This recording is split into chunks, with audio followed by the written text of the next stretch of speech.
Welcome to Methodical Math.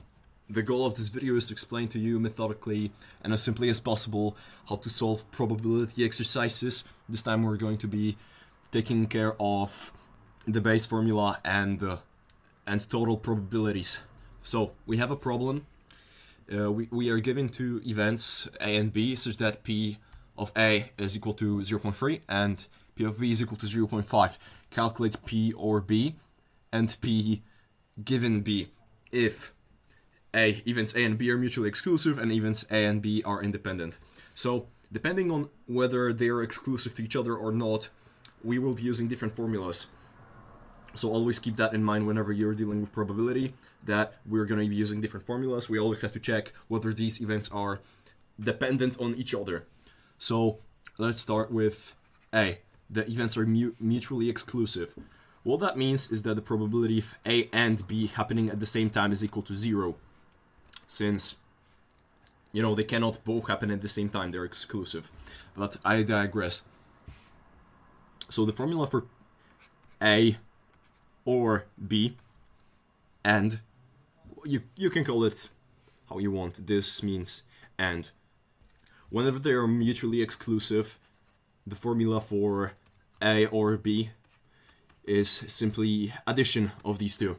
In this case, this is going to be equal to 0.8 since PB is 0.5 and PA is 0.3.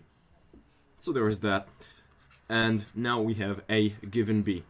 What it means is that we take the probability of A given that B happened.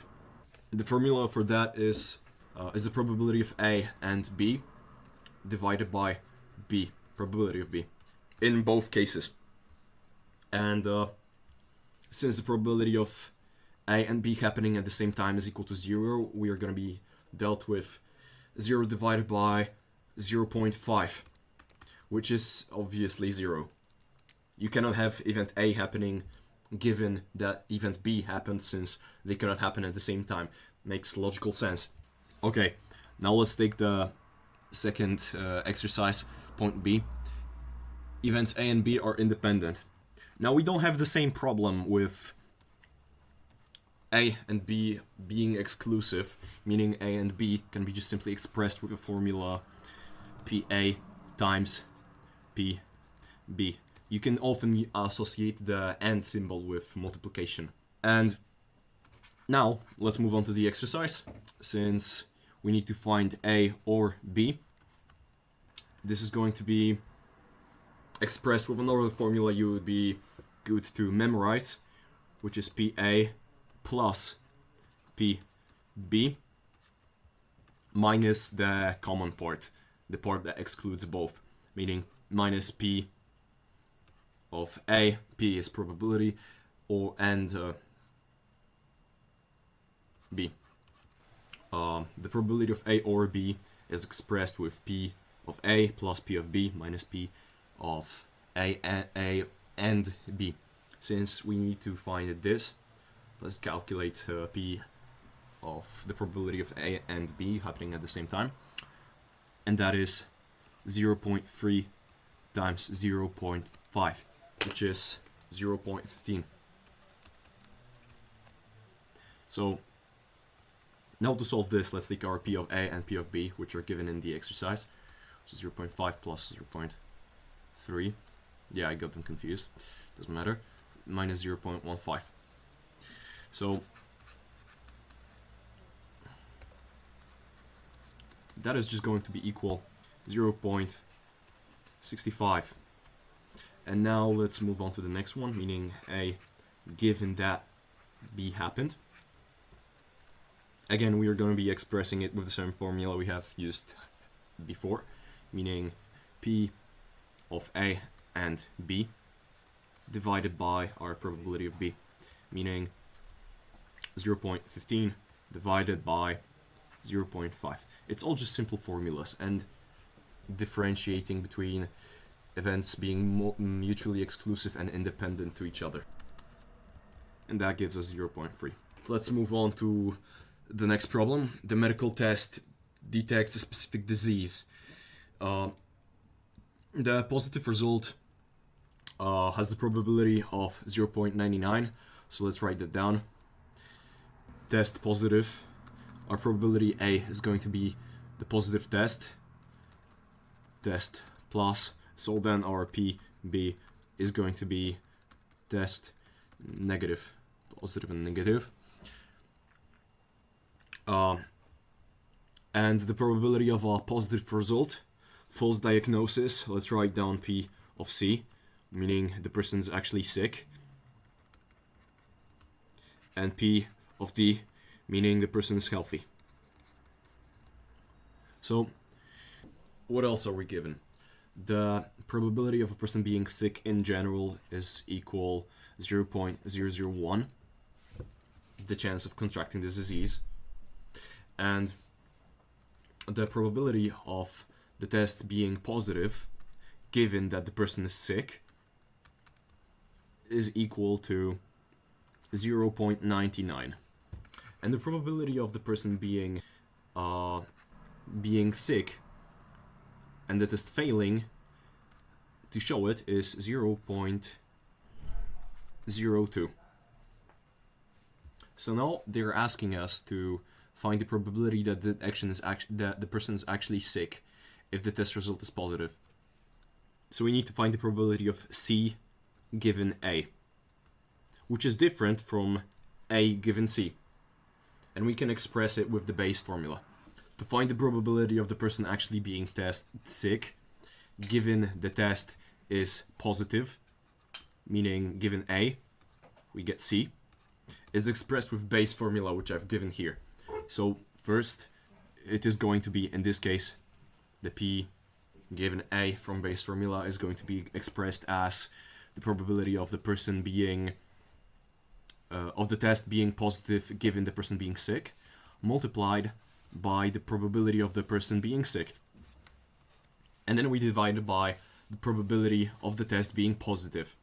Well, we don't really know that. We know the values of these probabilities, but we don't know the P of A first. We don't know the P of A, so our goal now is going to be to find it. So to find P of A, the probability of the test being positive, we will use the formula for total probability, which I will show on the screen. I put it down there so it's visible, and since I'm lacking space, in the formula our B is our A, so we'll be finding the probability of P A given C. And in this case, our A here is going to be our C, meaning the person's sick. And then, according to the formula, we'll just multiply it by the probability of the person being sick, plus P A not C. And that is just simply 1 minus that, because 1 means 100%, and the opposite of that is 1 minus the probability of it happening. I will write it down when I'll be substituting these variables. So then I also multiply it by P of not C. So again, let's substitute these. P A given C, we have it given from our data, that's 0.99, multiplied by P of C, meaning 0.01, plus probability of a person A of the test being positive given that the person's not sick. We also have it given, that's just 0.02. 0.02? No, 0.0, yeah, 2. And then we multiply it by 0.99 since is 9, excuse me. Since this is 1 minus the probability of the person sick. That's how you calculate the inverse. So P C prim, meaning not C, is just 1 minus P of C. That just gives us 0.02097 after putting it into our calculator. So now that we know our P of A, we can substitute these variables from P C given A and just plug it into calculators. Oh, forgive me, that is actually 0.99 since it's just what we are given. And that is actually just 1 minus this. Forgive the confusion. So again, 0.99 99 as our A given C, multiplied by the probability of the person being sick, 0.001, divided by this. And after plugging that into our calculators, we should receive around 4.72%. Alright, we have another exercise. A certain method of detecting defects yields the following results. If the device has a defect, the method detects it 90% of the time. If it doesn't, it reports 1 in 1% cases. And imagine 2% of devices have defects. What is the probability that randomly selected device identified as defective is actually defective? So let's write down the data given to us. The probability A, that means the device is defected, it's damaged. That is 0.02, 2%. And so therefore, if the probability of device, in the last exercise we wrote down P of B as sick and not sick, but we can alternatively just write PA prim, that means the negative. You could also see things like A with this kind of symbol. It all essentially means the same thing. And that the probability is 0.98%, 0.98 I mean, since we just subtract from 1. And the probability that the machine is found defective, meaning P of B, we might have to calculate it later. Found, broken, and we also might use the probability of it not being found broken.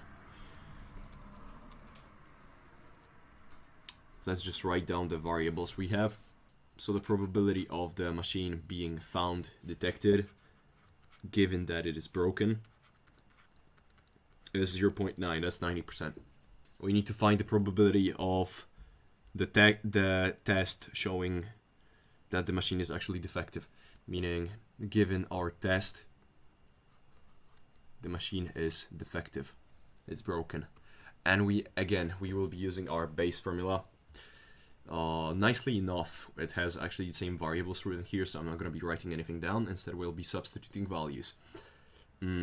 So what we need to find, we actually also have given probability of B given A, meaning that it is found defective given that it is broken, which is really nice. And then we also have the probability P of A that the machine is broken.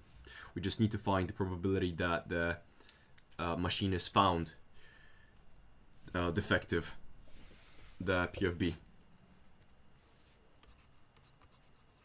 So let's find it. To find P of B, we need to use the total probability formula, which I have put over here. And again, it's also nice enough that we have the same variables, so we don't need to be substituting anything. We just simply follow the formula. But we do essentially the same actions as we did in the last exercise. We have the probability B given A that we know. So let's just use the variables. 0.9 multiplied by P of A, meaning 0.02, plus P of B not A. Our P of B given not A is simply going to be the inverse of our probability of B given A. So this is an arrow.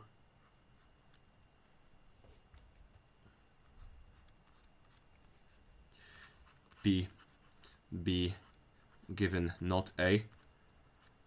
You can write it as you want. You can put a prim symbol, or you can a prime symbol, or you can use the not symbol. Doesn't matter. You can find multiple ways of writing this. And that is simply that is going to be 1 minus 0.9, meaning 0.1.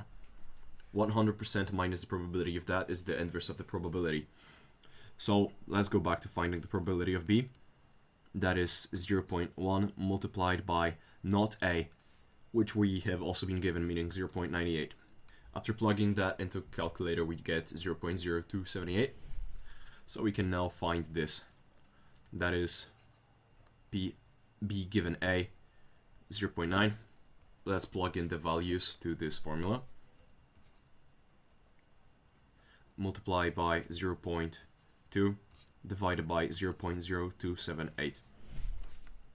And after plugging that into a calculator, we get 0.6478. Thank you for watching. If you have any questions or would like me to explain anything further, just write it down in the comments. Similarly, if you have any more video ideas, feel free to write it down as well. Or if you would be interested in private tutoring, where I would explain to you methodically in a way that you would understand topics from primary school all the way to university level. Thank you for watching.